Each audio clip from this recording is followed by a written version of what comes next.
نحن الذي لا دين لنا ولا وطن، نذبح الأطفال والنساء والشيوخ.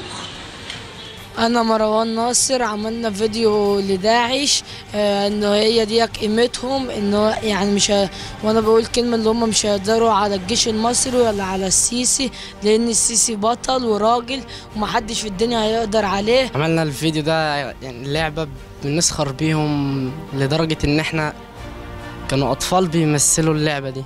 يعني إحنا كنا بنلعب مع بعضنا زي أي لعبة، مرة واحدة نشروه على النت والناس كلها اتفرجت عليه وكله بيحكي عنه. عملت فيديو ان داعش ارهاب، هم فعلا ارهاب، ان هم قتلوا بني ادمين ومسلمين والمسيحيين، هي واحد، ان هم مصر واحد وعادي يعني. ده رايح ياكل عيش عشان يعيش ولاده، يقوموا يذبحينه، ده حرام عليهم اصلا.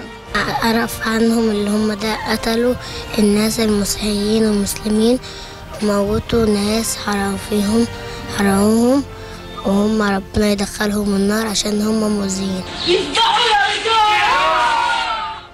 يعني هو الدين قال كده، قال ان هم يقتلوا بني ادمين كده يعني. كان دور الطفلة الصغيرة نسمة عمرو، كانت هي اللي كانت بتذبح، وكان جنبها مروة عمرو، كانت هي رئيس العصابة. المفروض احنا كنا بنلعبها عادي مع بعضينا كده بنعملها، فراح اخويا جه وراح قايل ان ايه نعملها فعلا ونصورها، فعملناها كويس بقى وبجد، وراح ايه منزلينها على النت وكده. الاطفال سخروا منهم وحبوا يمثلوا دورهم ويقوموا بدورهم اللي بيعملوا في الناس في الخيانة بتاعتهم. انت بتخافي منهم؟